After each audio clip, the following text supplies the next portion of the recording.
They're off in the Holy Bull. Tappan Street from the middle was away quickly with guns loaded, moving on his outside. These two race on. Tapping on the brakes pretty severely was Ferocious. He had to get out of the spot and sits down at the inside. Meanwhile, it's Kinetic Control who's the one who fired through inside to take the lead. Kinetic Control leads by a length and a half. Guns loaded is second. Ferocious has taken a stronghold. He's now third. Tappan Street is fourth behind what appears to be a pretty lively early tempo. Settling at the inside, he's not joking, in front of Burning Glory, and Burnham Square is last. The opening quarter was 23-2. They race into the backstretch now. Kinetic Control leads by half a length. Guns loaded is second. Ferocious is still a keen third. Outside Tappan Street, inside Burnham Square. From between horses, he's not joking, and Burning Glory is last. The Holy Bull field separated by 4.5 lengths through the opening half mile. It's guns loaded on the outside to put ahead in front. That half mile was 47-3. Kinetic Control is right back at him from second. From between horses, Ferocious has clear racetrack now, and he's on the attack. Ferocious sent into action on the far outside is Tappan Street as they round the far turn.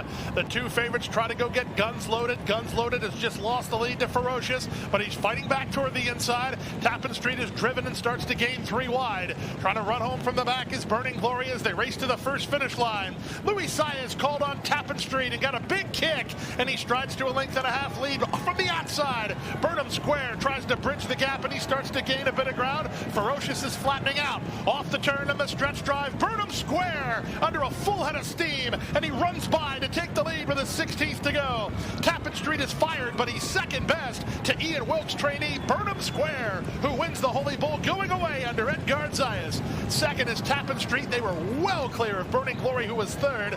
Fourth, Ferocious, 143-3. Burnham Square to take the Holy Bull for Ian Wilkes. This is a really good performance by Burnham Square. I mentioned going into the gate that he had everything his own way last time. Inside post, got a comfortable lead. He had everything against him today.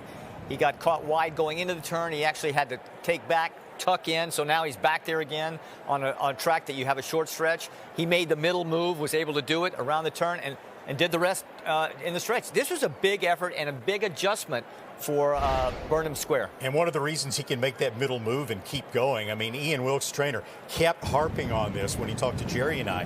His biggest asset is that the horse never gets tired. So he can make a prolonged run, a much longer run than a lot of other horses can. And even at the short stretch distance, he was able to get up. And that's what helped him. He could get into position early. It was so fun watching this turn because first it looked like Ferocious had a chance. And then, okay, he's done. Tappan Street, he's going to win. And then you see Burnham Square on the outside of him, running the best of all the latest. You saw how hard Tappan Street was being ridden around the turn. That's the way he is. That's what was predicted by Brad Cox. You know, this horse needs to be ridden hard, but Burnham Square was just the best horse. Very disappointing effort for Ferocious. He didn't have the most wonderful trip, but he seemingly never does. The blinkers didn't move him up. Even if you factor in that they didn't think he would be 100% for this race, it's still, he was beaten a long way in fourth. Very disappointing. He had every chance to run better than he did. Yes. So this isn't the type of race you're going to give him an excuse whatsoever. No. Impressive victory by Burnham Square.